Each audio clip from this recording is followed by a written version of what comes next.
farewell to the Chairman Rajya Sabha, Honorable Prime Minister.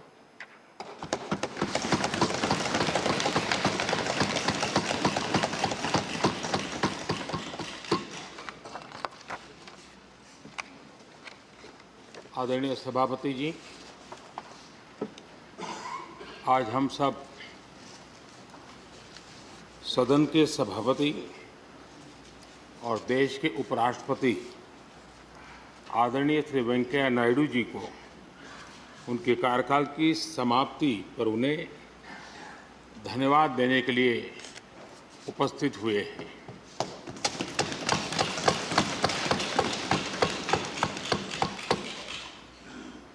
ये इस सदन के लिए बहुत ही भावुक पल है। सदन के कितने ही ऐतिहासिक पल आपकी गरिमामय उपस्थिति से जुड़े हुए हैं। फिर भी अनेक बार आप कहते रहे हैं, I have retired from politics but not tired from public life. और इसलिए इस सदन को नेतृत्व देने की आपकी जिम्मेदारी भले ही पूरी हो रही हो, लेकिन आपके अनुभवों का लाभ भविष्य में सुदीर्घ काल तक देश को मिलता रहेगा। हम जैसे अनेक सार्वजनिक जीवन के कार्यकर्ताओं को भी मिलता रहेगा। आदरणीय सभापति महोदय, आज़ादी के अमृत महोत्सव में आज जब देश अपने अगले 25 वर्षों की नई यात्रा शुरू कर रहा है, तब देश का नेतृत्व भी एक तरह से एक नए युग के हाथों में है। हम सब जानते हैं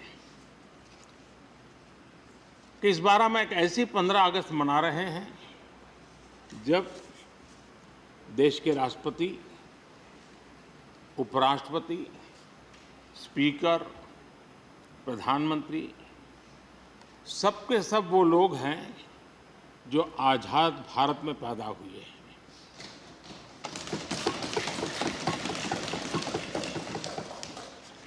और सबके सब बहुत ही साधारण पृष्ठभूमि से आते हैं। मैं समझता हूं उसका अपना एक सांकेतिक महत्व है, साथ में देश के नए युग का एक प्रतीक भी है। आदरणीय सभापति महोदय, आप तो देश के एक ऐसे उपराष्ट्रपति हैं जिसने अपनी सभी भूमिकाओं में हमेशा युवाओं के लिए काम किया है। आपने सदन में भी हमेशा युवा सांसदों को आगे बढ़ाया, उन्हें प्रोत्साहन दिया। आप लगातार युवाओं के संवाद के लिए यूनिवर्सिटीज और इंस्टीट्यूशंस लगातार जाते रहे हैं। नई पीढ़ी के साथ आपका एक निरंतर कनेक्ट बना हुआ है और युवाओं को आपका मार्गदर्शन भी मिला है और युवा भी आपको मिलने के लिए हमेशा उत्सुक रहे हैं। इन सभी संस्थानों में आपकी लोकप्रियता भी बहुत रही है।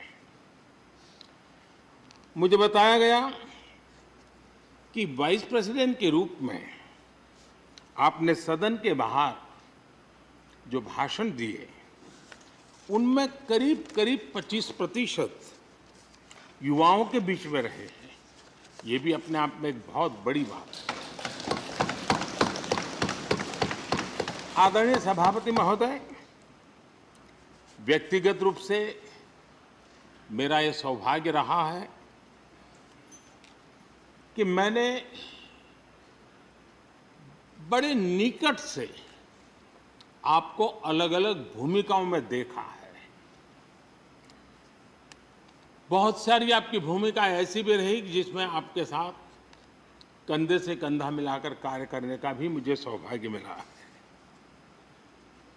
पार्टी कार्यकर्ता के रूप में आपकी वैचारिक प्रतिबद्धता रही हो, एक विधायक के रूप में आपका कामकाज हो, सांसद के रूप में सदन में आपकी सक्रियता हो,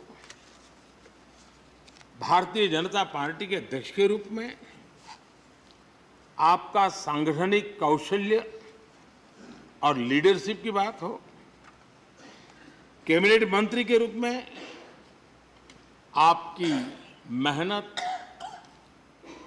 नवाचार का आपका प्रयास और उससे प्राप्त सफलताएं देश के लिए बहुत उपकारक रही है, या फिर उपराष्ट्रपति और सदन में के सभापति के रूप में आपकी गरिमा और आपकी निष्ठा।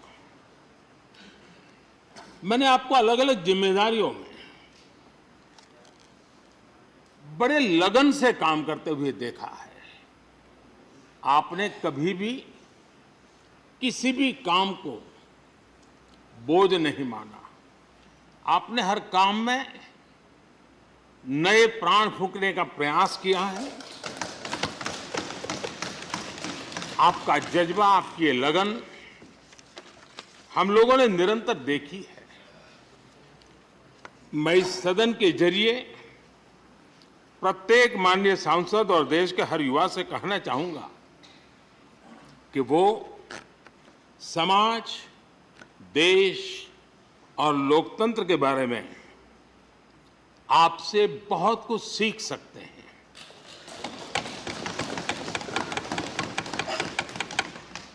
लिसनिंग, लर्निंग, लीडिंग,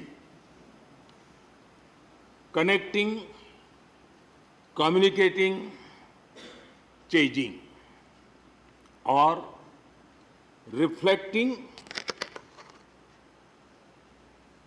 रिकनेक्टिंग जैसी किताबें आपके बारे में बहुत कुछ बताती हैं। आपके ये अनुभव हमारे युवाओं को गाइड करेंगे और लोकतंत्र को मजबूत करेंगे। आदरणीय राष्ट्रपति महोदय, आपकी किताबों का जिक्र मैंने इसलिए किया क्योंकि उनके टाइटल में आपकी वो शब्द प्रतिभा झलकती है जिसके लिए आप जाने जाते हैं। आपके वन लाइनर्स, बीट लाइनर्स होते हैं और विन लाइनर्स भी होते हैं।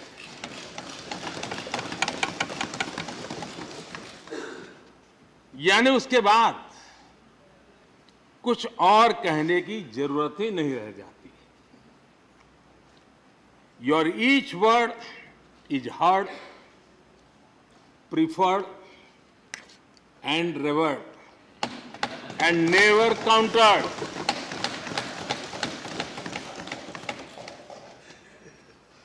कैसे कोई अपनी भाषा की ताकत के रूप में और सहजता से इस सामर्थ्य के लिए जाना जाए और उस कौशल से स्थितियों को दिशा मोड़ने का सामर्थ्य रखे। सचमुच में आपके इस सामर्थ्य को मैं बधाई देता हूं। साथियों, हम जो भी कहते हैं वो महत्वपूर्ण तो होता ही है, लेकिन जिस तरीके से कहते हैं उसकी अहमियत ज्यादा होती है। किसी भी संवाद की सफलता का पैमाना यही है कि उसका गहरा इम्पैक्ट हो, लोग उसे याद रखें और जो भी कहें उसके बारे में लोग सोचने के लिए मजबूर हो। अभिव्यक्ति की इस कला में वेंकैया जी की दक्षता, उस बात से हम सदन में भी और सदन के बाहर देश के सभी लोग भली भांति परिचित हैं। आपकी अभिव्यक्ति का अंदाज जितना बेबाक है उतना ही बेजोड़ भी है। आपकी बातों में गहराई भी होती है, गंभीरता भी होती है, वाणी में बीट भी होता है और वेट भी होता है, वार्मथ भी होता है और विजडम भी होता है। संवाद का आपका तरीका ऐसे ही किसी बात के मर्म को छू जाता है और सुनने में मधुर भी लगता है। आदरणीय सभापति महोदय, आपने दक्षिण में छात्र राजनीति करते हुए अपना राजनीतिक सफर शुरू किया था। तब लोग कहते थे कि जिस विचारधारा से आप जुड़े थे उसका और उस पार्टी का निकट भविष्य में तो दक्षिण में कोई सामर्थ्य नजर नहीं आता है, लेकिन आप एक सामान्य विद्यार्थी कार्यकर्ता से यात्रा शुरू करके और दक्षिण भारत से आते हुए उस पार्टी के राष्ट्रीय अध्यक्ष के शीर्ष पद तक पहुंचे। ये आपकी एक अविरत विचार निष्ठा, कर्तव्य निष्ठा और कर्म के प्रति समर्पण भाव का प्रतीक है। अगर हमारे पास देश के लिए भावनाएं हो, बात कहने की कला हो, भाषाई विविधता में आस्था हो, तो भाषा क्षेत्र हमारे लिए कभी भी दीवार नहीं बनती हैं। ये आपने सिद्ध किया है। आदरणीय सभापति महोदय, आपकी कही एक बात बहुत लोगों को याद होगी, मुझे तो विशेष रूप से याद है। मैंने हमेशा सुना है आप मातृभाषा को लेकर के बहुत ही टची रहे हैं, बड़े आग्रही रहे हैं, लेकिन उस बात को कहने का आपका अंदाज भी बड़ा खूबसूरत है। जब आप कहते हैं कि मातृभाषा आंखों की रोशनी की तरह होती है, मातृभाषा आंखों की रोशनी की तरह होती है, और आप आगे कहते हैं और दूसरी भाषा चश्मे की तरह होती है। ऐसी भावना हृदय की गहराई से ही बाहर आती है। वेंकैया जी की मौजूदगी में सदन की कार्रवाई के दौरान हर भारतीय भाषा को विशिष्ट अहमियत दी गई है। आपने सदन में सभी भारतीय भाषाओं को आगे बढ़ाने के लिए काम किया। सदन में हमारी सभी 22 शेड्यूल लैंग्वेज में कोई भी माननीय सदस्य बोल सकता है, उसका इंतजाम आपने किया।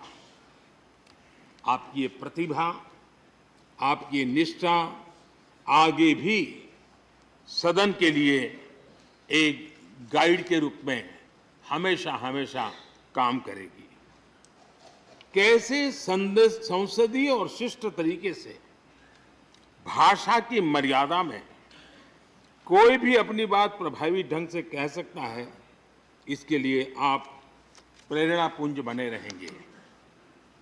आदरणीय सभापति महोदय, आपकी नेतृत्व क्षमता, आपके अनुशासन ने इस सदन की प्रतिबद्धता और प्रोडक्टिविटी को नई ऊंचाई दी है। आपके कार्यकाल के वर्षों में राज्यसभा की प्रोडक्टिविटी 70% बढ़ी है। सदन में सदस्यों की उपस्थिति बढ़ी है। इस दौरान करीब करीब 177 बिल पास हुए या उन पर चर्चा हुई, जो अपने आप में कीर्तिमान है। आपके मार्गदर्शन में ऐसे कितने ही कानून बने हैं जो आधुनिक भारत की संकल्पना को साकार कर रहे हैं। आपने कितने ही ऐसे निर्णय लिए हैं जो अपर हाउस की अपवर्ड जर्नी के लिए याद किए जाएंगे। सचिवालय के काम में और अधिक एफिशिएंसी लाने के लिए भी आपने एक समिति का भी गठन किया। इसी तरह राज्यसभा सचिवालय को सुव्यवस्थित करना, इंफॉर्मेशन टेक्नोलॉजी को बढ़ावा देना, पेपरलेस काम के लिए ई ऑफिस सिस्टम को लागू करना, आपके ऐसे कितने ही काम हैं जिनके जरिए उच्च सदन को एक नई ऊंचाई मिली है।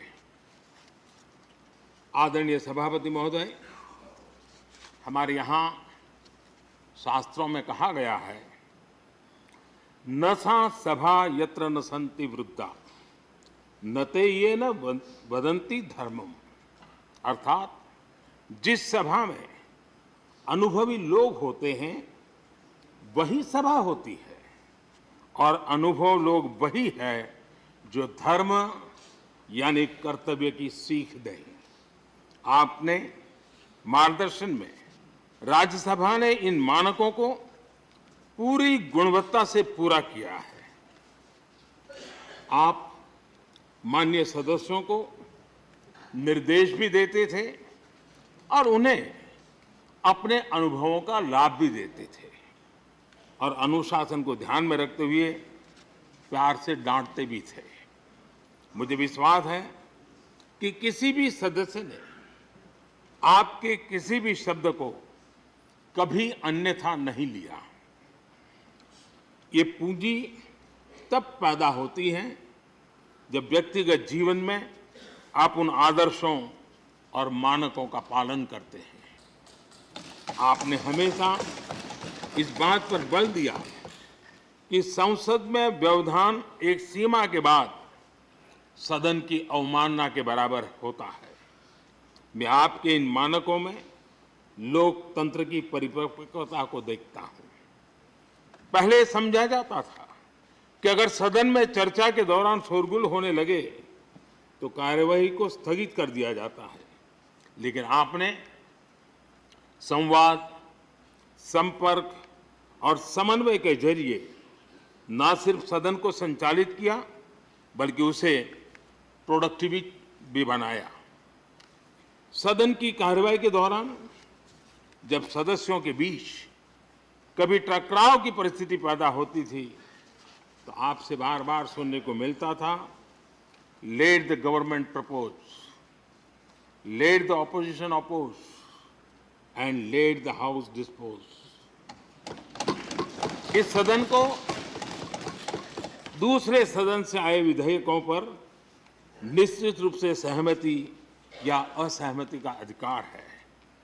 यह सदन उन्हें पास कर सकता है, रिजेक्ट कर सकता है या अमेंड कर सकता है, पर उन्हें रोकने की, बाधित करने की परिकल्पना हमारे लोकतंत्र में नहीं है। आदरणीय सभापति महोदय, हमारी तमाम सहमतियों और असहमतियों के बावजूद आज आपको विदाई देने के लिए सदन के सभी सदस्य एक साथ उपस्थित हैं। यही हमारे लोकतंत्र की खूबसूरती है। ये आपके लिए इस सदन के सम्मान का उदाहरण है। मैं आशा करता हूं कि आपके कार्य, आपके अनुभव आगे सभी सदस्यों को जरूर प्रेरणा देंगे। अपने विशिष्ट तरीके से आपने सदन चलाने के लिए ऐसे मानदंड स्थापित किए हैं जो आगे इस पद पर आसीन होने वालों को प्रेरित करते रहेंगे। जो लेगेसी आपने स्थापित की है, राज्यसभा उसका अनुसरण करेगी, देश के प्रति अपनी जवाबदेही के अनुसार कार्य करेगी। इसी विश्वास के साथ आपको पूरे सदन की तरफ से, मेरी तरफ से अनेक अनेक शुभकामनाएं देता हूं। और आपने देश के लिए जो कुछ भी किया है, इस सदन के लिए जो कुछ भी किया है, इसके लिए सबकी तरफ से ऋण स्वीकार करते हुए मैं आपका धन्यवाद करता हूं। बहुत बहुत शुभकामनाएं। धन्यवाद प्रधानमंत्री जी।